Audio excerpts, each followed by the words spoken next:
ओम श्री विष्णवे नमः। ओम नमो नारायण। ओम भगवते वासुदेवाय। मोहिनी एकादशी व्रत कथा, जिसके पाठ से मिलती है पापों से मुक्ति और पुण्य फल। मोहिनी एकादशी का व्रत वैशाख शुक्ल पक्ष की एकादशी के दिन रखा जाता है। भगवान विष्णु के मोहिनी स्वरूप को समर्पित इस व्रत को करने से पूर्व जन्मों के पाप भी नष्ट हो जाते हैं और व्यक्ति को मोक्ष की प्राप्ति होती है। मोहिनी एकादशी व्रत कथा का पाठ करने और सुनने मात्र से सहस्त्र गोदान का फल मिलता है। मोहिनी एकादशी व्रत को सभी व्रतों में सर्वश्रेष्ठ माना गया है। वैशाख मास के शुक्ल पक्ष की एकादशी तिथि को मोहिनी एकादशी का व्रत रखा जाता है। इस दिन जगत के पालनहार भगवान श्री विष्णु के मोहिनी स्वरूप की पूजा होती है। पुराणों में इस व्रत को अत्यंत पुण्यदायी और कल्याणकारी बताया गया है। इस दिन पूरी श्रद्धा से व्रत रखने और कथा का पाठ करने से जीवन के सभी कष्ट दूर हो जाते हैं, पापों से मुक्ति मिलती है और मोक्ष की प्राप्ति होती है। आइए विस्तार से जानते हैं मोहिनी एकादशी की व्रत कथा। युधिष्ठिर जी ने पूछने पर भगवान श्री कृष्ण ने बताया कि परम बुद्धिमान श्री रामचंद्र जी ने महर्षि वशिष्ठ से यही बात पूछी थी जिसे आज तुम मुझसे पूछ रहे हो। भगवान श्री राम जी को वशिष्ठ जी ने बताया कि वैशाख मास के शुक्ल पक्ष में जो एकादशी होती है उसका नाम मोहिनी है। वह सब पापों को हरने वाली और उत्तम है।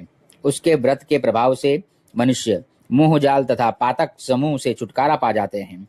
सरस्वती नदी के तट पर भद्रावती नाम की सुंदर नगरी है। वहां चंद्रवंश में उत्पन्न हुए द्युतिमान नामक राजा राज करते थे।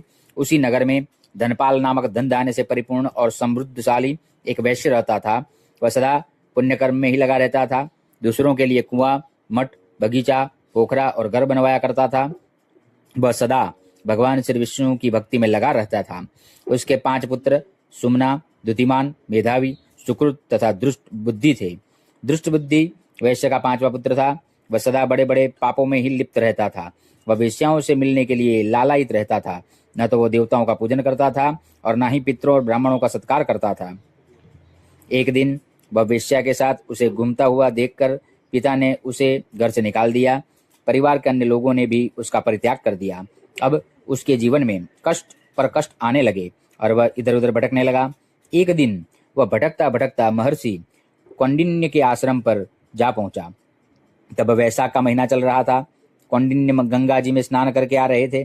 तभी दुष्ट बुद्धि उनके पास आ गया और हाथ जोड़ बोला, ब्राह्मण श्रेष्ठ, मुझ पर दया करके कोई ऐसा व्रत बताइए जिसके पुण्य के प्रभाव से मेरी मुक्ति हो जाए। कौंडिन्य जी बोले कि वैशाख के शुक्ल पक्ष में मोहिनी नाम से प्रसिद्ध एकादशी का व्रत करो। मोहिनी एकादशी के दिन उपवास करने पर प्राणियों के अनेक जन्मों के किए हुए महापाप भी नष्ट हो जाते हैं। मुनि का यह वचन सुनकर दुष्ट बुद्धि का चित्त प्रसन्न हो गया। उसने कौंडिन्य जी के उपदेश से विधिपूर्वक मोहिनी एकादशी का व्रत किया। इस व्रत के करने से वह निष्पाप हो गया और दिव्य देह धारण कर गरुड़ पर आरूढ़ हो सब प्रकार के उपद्रवों से रहित श्री विष्णु धाम को चला गया। इस प्रकार यह मोहिनी एकादशी का व्रत बहुत उत्तम है। इसके पढ़ने और सुनने से सहस्त्र गोदान का फल मिलता है। ओम श्री विष्णवे नमः।